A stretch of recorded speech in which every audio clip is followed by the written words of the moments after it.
Hello friends, welcome back to my YouTube channel. तो आज की अपनी क्लास होने वाली है केमिस्ट्री के। हमने अभी तक 2 लेक्चर किए हैं, उनके जितने भी अलग अलग एग्जाम में क्वेश्चन आए हुए हैं उन पर।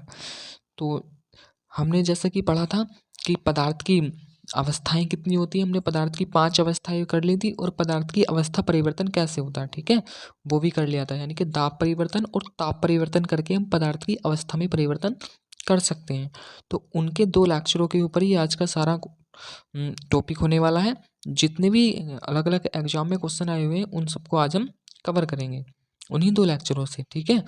तो जैसा कि शुरू करते हैं, क्वेश्चन नंबर 1 दिया हुआ है, निम्नलिखित में से किसके अणुओं के बीच आकर्षण बल अधिकतम होता है। आरआरबी ग्रुप डी में आया हुआ क्वेश्चन है। तो आकर्षण बल जब हमने पढ़ा था ठोसों के बीच सबसे ज़्यादा होता है, उसके बाद होता है द्रवों के, और सबसे कम होता है गैसों के बीच। तो इसका ऑप्शन इसमें कौन सा सही है जाएगा, ठोसों के बीच सबसे ज़्यादा आकर्षण बल होता है। किसके बीच होता है, ठोसों के बीच। तो सही आंसर हो जाएगा इसका ऑप्शन नंबर डी। देखो नेक्स्ट क्वेश्चन है, 2 नंबर का क्वेश्चन है, ठोस के कणों के संदर्भ में निम्नलिखित में से क्या सही है। तो ठोस के संदर्भ में बताना है हमने, जैसे कि पहले ही पढ़ लिया है, ठोस द्रव गैस क्या आते हैं ना, उनकी क्या क्या प्रॉपर्टीज थी। तो देखो ये दिया हुआ है, ये यादृच्छिक रूप से गतिशील होते हैं। इसमें बताना है ठोसों के संदर्भ में केवल, उनके बीच बड़े अंतराल होते हैं, व्यवस्थित तरीके से विन्यासित होते हैं। देखो ठोस जो होते हैं ना वो व्यवस्थित तरीके से विन्यासित होते हैं। इसका यही सही आंसर है। उनके बीच बड़े अंतराल होंगे, कभी नहीं होंगे। वे यादृच्छिक रूप से गतिशील होंगे, उनके जो कण होंगे कभी नहीं होंगे, क्योंकि वो स्थिर होंगे ना, ठीक है। उनके बीच न्यूनतम आकर्षण बल होता है, ऑप्शन नंबर इसमें डी है। उनके बीच न्यूनतम आकर्षण बल होता है नहीं, उनके बीच जो होता है सर्वाधिक आकर्षण बल होता है। आकर्षण बल जो होता है उनमें अट्रैक्शन जो होता है वो सबसे ज़्यादा होता है। तो ऑप्शन नंबर इसका सी इसका सही आंसर हो जाएगा। कौन सा हो जाएगा, सी हो जाएगा।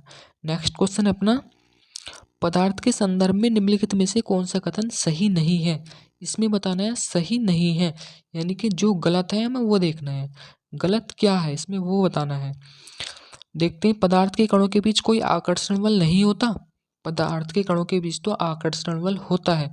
हमने पदार्थ की कुछ प्रॉपर्टीज पढ़ी थी उनके कणों के, ठीक है, कणों के कुछ प्रॉपर्टीज पढ़ी थी। वो क्या पढ़ी थी, पदार्थ के कण जो होते हैं वो अत्यंत छोटे होते हैं, ये पढ़ी थी। और जो पढ़ी थी पदार्थ के कण जो होते हैं वो क्या होते हैं, उनके एक दूसरे को जो होते हैं आकर्षित करते रहते हैं, ठीक है। और उनके बीच रिक्त स्थान भी होता है और वो गतिशील भी रहते हैं। हमने पदार्थ की ये प्रॉपर्टीज पढ़ ली थी हमने पहले ही लेक्चर में। तो इसमें देखते हैं, पदार्थ के कणों के बीच कोई आकर्षण बल नहीं होता, बिल्कुल ही गलत बात है, आकर्षण बल होता है। तो जो गलत था वही आंसर बताना था, कथन सही नहीं है। तो सही नहीं है, ये सही नहीं है, और सब सही आंसर होंगे। पदार्थ के द्रव और वायु में सतत स्थानांतरित होते रहते हैं। जो पदार्थ के जो कण होते हैं वो द्रव और वायु में सतत स्थानांतरित होते रहते हैं, ठीक है, स्थानांतरित होते रहते हैं। पदार्थ के जो पदार्थ होता है वो कणों से बना होता है, सही बात है। पदार्थ के कणों के बीच अंतर होता है, बिल्कुल होता है, हमने पढ़ा है पदार्थ के कणों के बीच रिक्त स्थान होता है। तो इसका ऑप्शन जो आएगा निकल कर आएगा ऑप्शन नंबर ए, इसका सही आंसर हो जाएगा। नेक्स्ट क्वेश्चन है अपना, अभी तक वैज्ञानिकों द्वारा पदार्थ की कितनी अवस्थाएं तय की गई हैं। तो हमने पदार्थ की जब अवस्थाएं पढ़ी थी, ठोस द्रव गैस, ये थी पदार्थ की 3 अवस्थाएं। मगर जो पदार्थ की जो चौथी अवस्था थी उसका नाम था प्लाज्मा, और पदार्थ की 5वीं अवस्था का नाम था बोस आइंस्टाइन कंडेंसर। तो हमने पदार्थ की 3 और 2 5 अवस्थाएं पढ़नी है। कितनी अवस्थाएं, 5 अवस्थाएं। तो आरआरबी ग्रुप डी में क्वेश्चन आया हुआ है। तो ऑप्शन नंबर ए में है 2, ऑप्शन नंबर बी में है 5, ऑप्शन नंबर सी में है 3, ऑप्शन नंबर डी में है 4।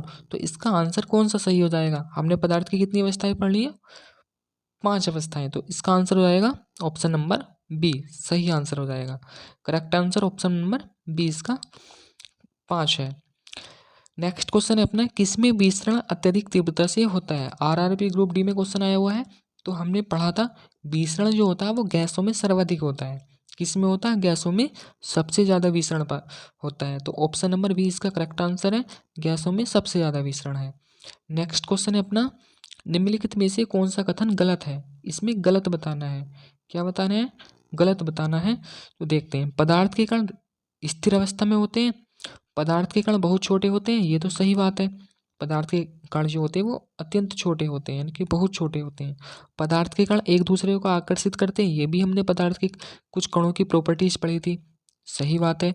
पदार्थ के कणों के बीच रिक्त स्थान होता है, बिल्कुल होता है। तो गलत कौन सा हुआ? पदार्थ के कण स्थिर अवस्था में होते हैं, ये बात गलत है, जबकि पदार्थ के कण गतिशील अवस्था में होते हैं। तो सही आंसर कौन सा हो गया? जो गलत है, यानी कि ऑप्शन नंबर ए इसका सही आंसर है। नेक्स्ट क्वेश्चन है अपना, वो सामान्य पदार्थों के भौतिक अवस्था में शामिल नहीं है। तो आरआरबी एनटीपीसी में आया हुआ क्वेश्चन है। तो सामान्य पदार्थों की भौतिक अवस्था में क्या चीज़ शामिल नहीं है? तो जो कोलाइड होता है ना, कोलाइड, वो शामिल नहीं है। क्या शामिल नहीं है? कोलाइड शामिल नहीं है। और ये चीज़ें शामिल है, गैस भी शामिल है, तरल भी और मिट्टी भी। केवल कोलाइड ही शामिल नहीं है इन ऑप्शनों में। नेक्स्ट क्वेश्चन है अपना, निम्नलिखित में से कौन सा कारक बाष्पीकरण की दर को कम कर देता है? आरआरबी ग्रुप डी में क्वेश्चन आया हुआ था। देखो, बाष्पीकरण की जो दर होती है, हमने पढ़ा था बाष्पीकरण दो प्रकार का पढ़ा था, बाष्पन और क्वथनांक। देखो, बाष्पीकरण है क्या? द्रव से बाष्प का बनना बाष्पीकरण है। बाष्पीकरण जो होता है यानी कि बाष्प का बनना है ना। और बाष्प हमने क्वथनांक में भी बाष्प बनाई थी, मगर क्वथनांक में वो जो थी, वो द्रव जो था वो उबलना, उसकी क्या शर्त थी? वो उबलना चाहिए वो द्रव, ठीक है। तो जो देखते हैं इसमें ऑप्शन नंबर ए है, तापमान में वृद्धि। क्या तापमान में वृद्धि से हम बाष्पीकरण की दर को कम कर सकते हैं, यानी कि बाष्प बनाने की जो दर है उसको कम कर सकते हैं? बिल्कुल नहीं। तापमान में यदि हम वृद्धि करते हैं तो बाष्पीकरण की दर जो होगी वो और ज़्यादा हो जाएगी, और ज़्यादा अधिक हो जाएगी। दर कम नहीं होगी, अधिक हो जाएगी। क्या हम नमी, यानी कि नमी जो होती उससे कर सकते हैं? बिल्कुल कर सकते हैं। नमी से जो बाष्पीकरण की दर को हम बिल्कुल कम कर सकते हैं, ठीक है। तो सही आंसर हो जाएगा ऑप्शन नंबर बी, इसका सही आंसर निकल कर आएगा। नेक्स्ट क्वेश्चन है अपना, एक सतह की घटना है। एक सतह की घटना क्या है? स्वेद, क्वथन, भाप, उत्सादन। तो एक सतह की जो घटना है वो है भाप। क्या है? भाप का जो बनना होता है वो एक सतह की घटना है, ठीक है। नेक्स्ट क्वेश्चन है, तरल, जो तरल अवस्था होती है यानी कि लिक्विड लिक्विड स्टेट होती है, तो उससे यदि हम गैसीय अवस्था में बनाया जाए तो उसको क्या बोला जाएगा? यानी कि तरल अवस्था से गैसीय अवस्था में रूपांतरण को क्या कहा जाता है? तो क्या कहा जाता है? देखो, तरल अवस्था से देखते हैं, आरआरबी एनटीपीसी में आया हुआ क्वेश्चन है, ऑक्सीकरण, ऊर्ध्वपातन, बाष्पीकरण या संघनन। तो तरल अवस्था यानी कि द्रव अवस्था है, उससे हम गैस अवस्था यानी कि बाष्प बनाएंगे, तो उसको क्या बोलते हैं? बाष्पीकरण। क्या बोलते हैं उसको? बाष्पीकरण। तो इसका सही आंसर हो जाएगा ऑप्शन नंबर सी, इसका सही आंसर हो जाएगा। नेक्स्ट क्वेश्चन है अपना, मध्यवर्ती तरल अवस्था से गुजरे बिना एक पदार्थ का ठोस अवस्था से गैस अवस्था में परिवर्तन क्या कहलाता है? यानी कि परिवर्तन किससे कर रहे हैं हम? ठोस से गैस अवस्था में। मगर शर्त क्या है? वो जो है वो तरल अवस्था में परिवर्तित नहीं होना चाहिए। तो हमने पढ़ा था ऊर्ध्वपातन, आरआरबी एनटीपीसी में आया हुआ क्वेश्चन है। तो वो कौन सी अवस्था थी? उसको बोलते थे ऊर्ध्वपातन। ऊर्ध्वपातन यानी कि सब्लिमेशन। सब्लिमेशन में हमने पढ़ा था, यदि हम ठोस को गर्म करें और वो सीधे ही गैस अवस्था में परिवर्तित हो जाए, तरल अवस्था में जाए बिना ही, ठीक है, गुजरे बिना ही, तो उसको बोलते थे ऊर्ध्वपातन। हमने ये भी करा था पिछले लेक्चरों दो, देख लेना पिछले जो भी लेक्चर हैं केमिस्ट्री के, उनसे ही ये सारे क्वेश्चन बनेंगे। तो ऊर्ध्वपातन यानी कि सब्लिमेशन बोलते हैं उसको। नेक्स्ट क्वेश्चन है अपना, द्रव के ठोस में परिवर्तन की दर को क्या कहते हैं? यानी कि प्रक्रिया को क्या कहते हैं? द्रव के यदि हम ठोस में परिवर्तित करें तो उसको क्या बोलते हैं? यानी कि हम लिक्विड से क्या बनाएंगे? एकदम सॉलिड चीज बनाएंगे, तो उसको क्या बोलते हैं? देखो, द्रव ले लिया हमने, द्रव को यदि हम ठोस में परिवर्तित करें क्या हो जाएगा? वो जम जाएगा, यानी कि हिम, बर्फ को बोलते हैं ना, उसको बोलते हैं हिमीकरण। क्या बोलते हैं उसको? हिमीकरण। तो इसका ऑप्शन नंबर बी इसका सही आंसर हो जाएगा, हिमीकरण इसका करेक्ट आंसर है। नेक्स्ट क्वेश्चन है अपना, ऊंचाई की जगहों पर पानी 100 डिग्री सेंटीग्रेड के नीचे के तापमान पर क्यों उबलता है? तो इसमें रीजन बताना है क्यों उबलता है। ऑप्शन नंबर ए है इसका, क्योंकि वायुमंडलीय दाब कम हो जाता है, अतः उबलने का बिंदु नीचे आ जाता है। देखो, जब हमने क्वथनांक पढ़ा था उसमें ये चीज़ें क्लियर हो गई थी अपनी क्वथनांक वाले टॉपिक में, क्योंकि गुरुत्वाकर्षण कम हो जाता है पर्वतों पर भारी हवाओं के कारण। और ऑप्शन नंबर डी हुआ है उपरोक्त में से कोई सही नहीं है। तो देखो हमने पढ़ा था जब हम ऊंचाई पर जाते हैं तो ऊंचाई पर जाने पर वायुमंडलीय दाब कम हो जाता है। वायुमंडलीय दाब जो होता है एक वायु स्तंभ के रूप में कार्य करता है, यानी कि वायु का जो स्तंभ होता है ऊंचाई पर जाने पर वो कम हो जाता है। जब वो ऊंचाई पर जाने पर कम हो जाएगा तो वायुमंडलीय दाब भी कम हो जाएगा, अतः उगलने का जो बिंदु होता है वो भी कम हो जाता है, वो भी नीचे आ जाता है। तो इसका ऑप्शन जो है वो ए सही आंसर हो जाएगा। ऑप्शन नंबर ए इसका करेक्ट आंसर है। देखो इसमें बहुत सारे क्वेश्चन आए हुए हैं अलग अलग एग्जाम में, अभी हम उन पर डिस्कस करेंगे, ठीक है। एक ठोस के नेक्स्ट क्वेश्चन है, एक ठोस के सीधे गैस में परिवर्तन को क्या बोलते हैं? बीपीएससी प्री में क्वेश्चन आया हुआ है। ऊर्ध्वपातन, संघनन, वाष्पन या उबलन। देखो एक ठोस के सीधे गैस में यानी कि तरल अवस्था में परिवर्तित नहीं हो रहा है तो उसको बोलते हैं हम सब्लिमेशन, ऊर्ध्वपातन। और संघनन किसको बोलते थे हम? जो होती गैस जो होती है ना वो जब ऊपर जाती है यानी कि जैसे बादल बनते हैं ना तो वो क्या हो जाती है, वो द्रव में परिवर्तित हो जाती है, उसको बोलते हैं कंडेंसेशन यानी कि संघनन। और बाष्पन हमने पढ़ा है बाष्प बनाने को, और उबलन यानी कि जो हम उबालते थे क्वथनांक, ठीक है। तो नेक्स्ट क्वेश्चन हो जाएगा अपना, जल का वाष्प में परिवर्तन क्या कहलाता है? यूपी पीसीएस प्री में क्वेश्चन आया हुआ है। तो देखो जल का वाष्प में परिवर्तन यानी कि हम वाष्प बन रही है, वाष्प में परिवर्तन का मतलब क्या है, यानी कि वाष्प बन रही है जल से, जब वाष्प बनेगी तो उसको तो वाष्पीकरण बोलते हैं। मगर इसमें जो ऑप्शन दिए हुए हैं वो प्राकृतिक है, रासायनिक है, भौतिक है और जैविक है, ये 4 ऑप्शन दिए हुए हैं। देखो जब हमने भौतिक और रासायनिक परिवर्तन देखे थे तो मैंने बताया था कि भौतिक जो परिवर्तन होते हैं वो उत्क्रमणीय होते हैं, यानी कि दोनों दिशाओं में हो सकते हैं। अगर इस चीज़ से जो ये चीज़ बनेगी उसी चीज़ से ये दोबारा भी बन सकती है। उत्क्रमणीय वो प्रक्रम होता है, ठीक है। तो उत्क्रमणीय क्या होता है? भौतिक प्रक्रम होता है। तो क्या बनाया था हमने इसमें? जल का वाष्प में परिवर्तन किया है, यानी कि जल से हमने वाष्प बनाई है, और वाष्प से क्या हम दोबारा जल बना सकते हैं? तो बिल्कुल बना सकते हैं। जल से हम वाष्प भी बना सकते हैं और वाष्प से हम दोबारा जल भी बना सकते हैं। तो इसका जो करेक्ट आंसर हो जाएगा वो हो जाएगा उत्क्रमणीय, उत्क्रमणीय यानी कि भौतिक, ठीक है। तो इसका सही आंसर कौन सा हो जाएगा? Option number C correct answer हो जाएगा इसका। नेक्स्ट क्वेश्चन है इसका, अशुद्धियों के जो कारण द्रव का क्वथनांक पर क्या प्रभाव पड़ेगा, क्या इफेक्ट पड़ेगा? यानी कि अशुद्धियों के कारण जो बॉइलिंग पॉइंट होता है, क्वथनांक होता है, उस पर क्या प्रभाव पड़ता है? ऑप्शन नंबर ए दिया हुआ है बढ़ जाता है, ऑप्शन नंबर बी दिया हुआ है घट जाता है, ऑप्शन नंबर सी वही रहता, और डी है इनमें से कोई नहीं हो। तो जो अशुद्धियों के जो कारण होता है वो द्रव का क्वथनांक जो होता है वो बढ़ जाता है। क्या होता है? बढ़ जाता है। नेक्स्ट क्वेश्चन है अपना, निम्न में से कौन सा रासायनिक परिवर्तन का उदाहरण है? तो रासायनिक परिवर्तन होता अनुत्क्रमणीय प्रक्रम। कौन सा? अनुत्क्रमणीय, यानी कि एक बार जो हो गया वो हो गया, दोबारा वो उसमें परिवर्तित नहीं होगा। तो देखो क्या होता, ऑप्शन नंबर भी देखो, सब्जियों को पकाने पर उनका मुलायम हो जाना। सब्जियों को जो पकाने पर उनका मुलायम हो जाना, देखो जब सब्जी होती है वो कच्ची सब्जी होती है, उनको पकाते हैं तो वो मुलायम हो जाती हैं। क्या हम दोबारा उनको कच्ची सब्जी बना सकते हैं? नहीं बना सकते ना। तो जब नहीं बना सकते उसको बोलते हैं अनुत्क्रमणीय। तो अनुत्क्रमणीय जो प्रक्रम पढ़ा था हमने तो वो पढ़ा था रासायनिक। तो इसका सही आंसर हो जाएगा ऑप्शन नंबर बी, एक रासायनिक परिवर्तन का उदाहरण है। नेक्स्ट क्वेश्चन है, गर्म करने से किसका विस्तारण होता है? ठीक है, इनमें से यूपी पीसीएस प्री में क्वेश्चन आया हुआ है, देखते हैं किसका विस्तारण होता है। केवल ठोस पदार्थ में होता है, ऑप्शन नंबर बी है। किस में होता है? पदार्थ का भार बढ़ जाता है, बढ़ा देता है, विस्तारण जो होता है पदार्थ का घनत्व घटा देता है, और सभी पदार्थ सभी द्रव्यों और ठोस पदार्थों में समान दर से होता है। जो गर्म करने से विस्तारण जो होता है वो पदार्थ का घनत्व जो होता है घटा देता है। घनत्व का मतलब समझेंगे यहाँ गाढ़ेपन से, ठीक है, डेंसिटी। घनत्व किसको बोलते हैं? डेंसिटी। तो डेंसिटी जो होती है यानी कि गाढ़ापन देख सकते हैं हम इसकी, ठीक है। इसका लॉजिक किसको समझ सकते हैं हम? गाढ़ेपन से समझ सकते हैं डेंसिटी का, यानी कि घनत्व का लॉजिक। तो गर्म करने से जो विस्तारण होता है वो पदार्थ की जो देखो डेंसिटी होती है यानी कि जो गाढ़ापन होता है वो घटा देता है, ठीक है। तो ऑप्शन नंबर इसका सी सही आंसर हो जाएगा, पदार्थ का घनत्व घटा देता है गर्म करने से विस्तारण। नेक्स्ट क्वेश्चन अपना, भौतिक परिवर्तन का एक उदाहरण है, बीपीएससी प्री में क्वेश्चन आया हुआ है, भौतिक परिवर्तन का उदाहरण बताना है, यानी कि जो दोनों दिशाओं में हो सकता है, यानी कि उत्क्रमणीय है। ऑप्शन नंबर ए, हवा में चांदी के बर्तनों का काला होना, मोमबत्ती का जलना, दूध से दही का बनना, और ऑप्शन नंबर इसका है सी, दूध से दही का बनना।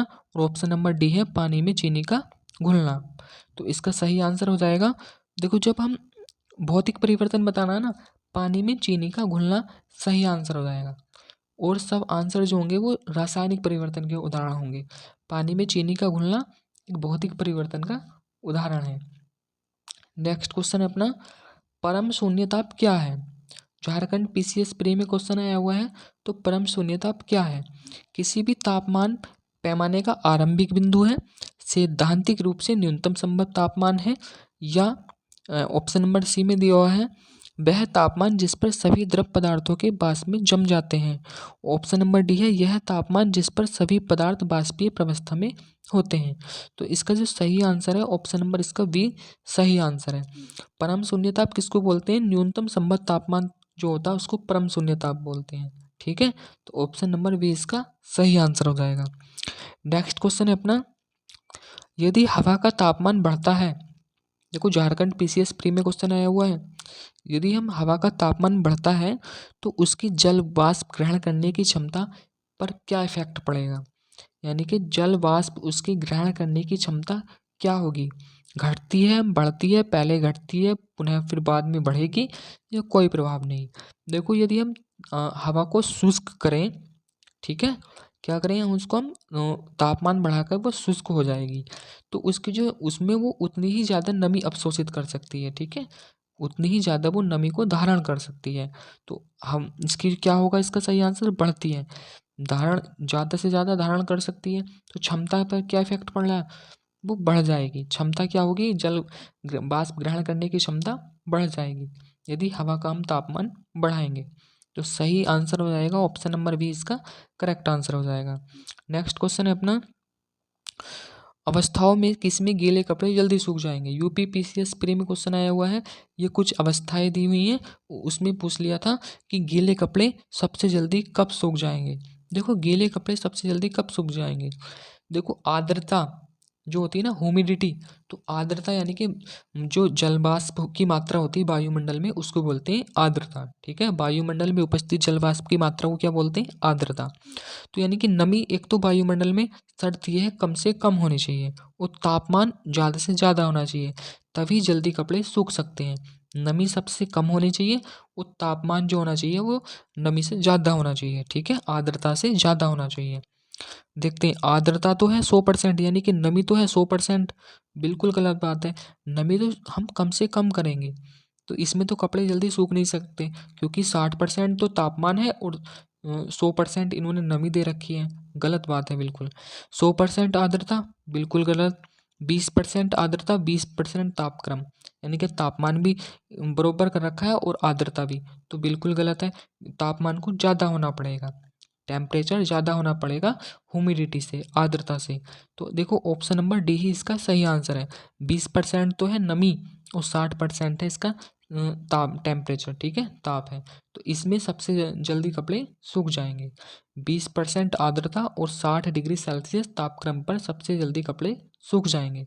तो सही आंसर हो गया option number D. Next question अपना, जब पानी में नमक मिलाया जाता है तो निम्न में से कौन सा परिवर्तन होता है? आरएएस प्री में क्वेश्चन आया हुआ है, आरटीएस 2008 में। देखो जब पानी में नमक मिलाया जाता है तो नमक मिलाने से यदि हम, देखो इसमें दो परिवर्तन होते हैं। क्वथनांक तो जो होता है वो बढ़ जाता है और जमाव बिंदु घट जाता है। यदि हम भोजन में नमक जो डाल देते हैं ना पकाते समय तो जल्दी पक जाता है। यदि हम बर्फ़ को जमाने से यदि हमें गलाने से बचाना है, यानी कि जमाव बिंदु जो होता है वो घट जाता है। ठीक है, जमाव बिंदु क्या होता है वो घट जाता है, यानी कि बर्फ़ का जो गलना होता है वो कम हो जाता है। देख लेना इसको, बर्फ़ जो होते हैं ना वो आइसक्रीम वाले जो आते हैं, तो वो बर्फ़ का पानी में डालो रहते हैं उस आइसक्रीम को, जिससे वो जमाव बिंदु जो होता है वो आइसक्रीम कम पिघलती है। तो जमाव बिंदु क्या होता है? घट जाता है। और क्वथनांक जो होता है वो भोजन जल्दी पक जाता है नमक मिलाने से। उसको यदि नमक मिलाकर उबाला जाए तो भोजन जल्दी पक जाता है और जमाव बिंदु उसका घट जाता है। तो ऑप्शन नंबर ए इसका सही आंसर हो जाएगा। क्वेश्चन बहुत इंपॉर्टेंट था। जब पानी में नमक मिलाया जाएगा तो दो इफेक्ट होंगे और वो क्वथनांक बढ़ेगा और जमाव बिंदु घटेगा। तो नेक्स्ट क्वेश्चन है अपना, प्रेशर कुकर में जो खाना होगा वो जल्दी क्यों पकता है? तो इसका रीज़न बताना है क्यों पकता है। यूपीपीसीएस प्री में क्वेश्चन आया हुआ है, तो क्यों पकता है देखते हैं। ऑप्शन नंबर ए क्या है, अधिक दाब पर पानी कम तापक्रम पर उबलने लगता है। ठीक है, अधिक दाब पर पानी जो होता है कम तापक्रम पर यानी कि कम टेम्परेचर पर उबलने लगता है। ऑप्शन नंबर बी है, अधिक दाब पर पानी अधिक टेम्परेचर पर उबलने लगता है। ऑप्शन नंबर सी है, 100 डिग्री सेल्सियस पर ही उबलता है लेकिन अधिक दाब पर ऊष्मा की मात्रा अधिक होती है। कुकर के अंदर संबंध धाराएं उत्पन्न हो जाती है। ऑप्शन नंबर डी दिया हुआ है। तो 4 ऑप्शन दिए हुए हैं, इसमें सही आंसर बताना है सही आंसर कौन सा है। देखो, जब हम अधिक प्रेशर कुकर में हम खाना पकाते हैं तो उसके अंदर जो होता है ना वो प्रेशर बहुत ज़्यादा हो जाता है, यानी कि दाब क्या हो जाता, बहुत अधिक हो जाता। क्या हो जाता, अधिक हो जाता है। तो जो दाब के अधिक होने पर जो होता है टेम्परेचर पर बहुत जल्दी उबलने लगता है, अधिक टेम्परेचर हो जाता है। तो इसका सही आंसर हो जाएगा option number B. Option number B इसका करेक्ट आंसर हो जाएगा। दाब अधिक होगा, प्रेशर ज़्यादा होगा, अधिक टेम्परेचर होगा पर उबलने लगेगा वो। ठीक है, तो ऑप्शन नंबर बी इसका सही आंसर हो जाएगा। नेक्स्ट क्वेश्चन है अपना, प्रेशर कुकर में खाना कम समय में पकता है क्योंकि। उत्तरांचल पीसीएस प्री में क्वेश्चन आया हुआ है। ये क्वेश्चन कई अलग एग्जाम में आए हुए हैं, इनको देखते हैं हम। तो क्या है, अधिक दाब के कारण उबलते समय पानी का ताप कम हो जाता है। बी है, चारों ओर से बंद होने के कारण वायु का प्रभाव नहीं पड़ता। ऑप्शन नंबर सी है, अधिक दाब के कारण उबलते पानी का ताप बढ़ जाता है, उपयुक्त पानी का वाष्पन बहुत कम होता है। तो सही आंसर कौन सा जाएगा। देखो, प्रेशर तो बहुत अधिक हुआ है ना, प्रेशर क्या हुआ है, बहुत अधिक हुआ है। और प्रेशर अधिक होने से वो तापमान का जो टेम्परेचर है उसने पानी को बहुत ज़्यादा उबाल दिया है। तो ऑप्शन नंबर इसका सी सही आंसर हो जाएगा। दाब बहुत अधिक है और दाब अधिक होने के कारण क्या हुआ है, पानी का टेम्परेचर बहुत अधिक हो गया है जिससे वो है बहुत जल्दी उबल गया है। तो क्यों पक गया है कम समय में, अधिक दाब के कारण उबलते पानी का तापमान बढ़ जाता है। तो ऑप्शन नंबर सी इसका सही आंसर हो जाएगा। जैसे कि नेक्स्ट क्वेश्चन में भी यही चीज़ दी हुई है, प्रेशर कुकर में खाना शीघ्रतापूर्वक यानी कि जल्दी क्यों बन जाता है, इसका भी रीज़न बताना है क्यों बन जाता है। UP lower sub inspector pre में आया हुआ क्वेश्चन है। बढ़ा हुआ दाब क्वथनांक को बढ़ा देता है, भाप का अपव्यय नहीं होता, भाप खाने को शीघ्रता से पका देती है। और ऑप्शन नंबर डी है, जल निरंतर तापमान पर खोल जाता है। देखो, जो बढ़ा हुआ दाब है यानी कि जो प्रेशर है, प्रेशर बढ़ गया है नहीं प्रेशर कुकर के अंदर तो, और वो क्वथनांक को बढ़ा देता है। वो बॉइलिंग पॉइंट जो होता है उसका बॉइलिंग उबलने का बिंदु वो बढ़ा देता है, तो इसलिए खाना जल्दी पक जाता है। ऑप्शन नंबर ए इसका सही आंसर हो जाएगा। नेक्स्ट क्वेश्चन है अपना, प्रेशर कुकर में भोजन कम समय में तैयार हो जाता है क्योंकि। यूपीपीसीएस प्री में क्वेश्चन आया हुआ है। देखो, क्वेश्चन कितने आए हुए हैं, यही घुमा घुमा कर बार बार यही क्वेश्चन पूछ रहा है। ठीक है, तो क्यों पक जाता है देखते हैं। ऑप्शन नंबर ए देखते हैं, जल का क्वथनांक बढ़ जाता है। बिल्कुल सही बात है, जल का क्वथनांक बहुत ज़्यादा बढ़ जाता है। तो ऑप्शन नंबर ए इसका सही आंसर हो गया। यूपीपीसीएस प्री में क्वेश्चन आया हुआ था, यही क्वेश्चन अलग अलग एग्जाम में बहुत आए हुए हैं। नेक्स्ट क्वेश्चन है अपना, कथन और कारण के ऊपर है। ऊंचाई बढ़ने के साथ साथ जल का क्वथनांक बिंदु घटता है। बिल्कुल सही बात है, बॉइलिंग पॉइंट जो होता है वो घट जाता है।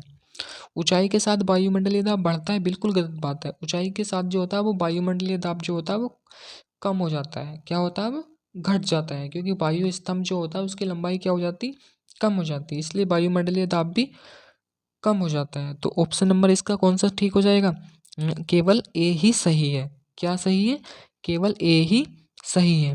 तो ए ही सही है, केवल ए ही सही है, परंतु आर गलत है। ऑप्शन नंबर इसका सी इसका करेक्ट आंसर है। ठीक है, नेक्स्ट क्वेश्चन है अपना, वायुमंडल हमारे ऊपर बहुत अधिक दबाव डालता है परंतु हम इसका अनुभव नहीं करते क्योंकि। यूपीपीसीएस प्री में क्वेश्चन आया हुआ, क्यों नहीं करते।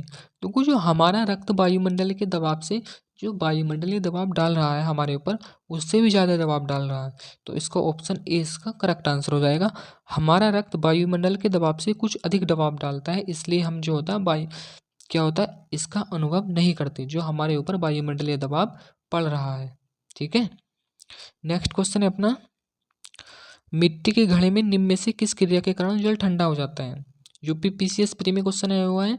देखो, जो मिट्टी का घड़ा होता है उसमें बहुत छोटे छोटे छिद्र होते हैं। ठीक है, उन छिद्रों के से हम वो होता है रिश्ता रहता है ना, जल रिश्ता रहता है, उसकी बाष्प बनती रहती है। तो किसके कारण हो जाता है? बाष्पीकरण के कारण। किसके कारण हो जाता है? शीतलन जो होता है ना, तो उसके कारण हो जाता है। तो इसका सही आंसर हो गया ऑप्शन नंबर सी, इसका करेक्ट आंसर है। तो नेक्स्ट क्वेश्चन है अपना, तेज हवा वाली रात्रि में ओस क्यों नहीं बनती? देखो, तेज हवा वाली रात्रि में ओस नहीं बनती, वो क्यों नहीं बनती, उसका कारण पूछा हुआ है। तो बाष्पीकरण की जो दर होती है वो तेज होती है, हवा में नमी कम होती है, तापमान ऊंचा रहता है, आकाश साफ नहीं होता।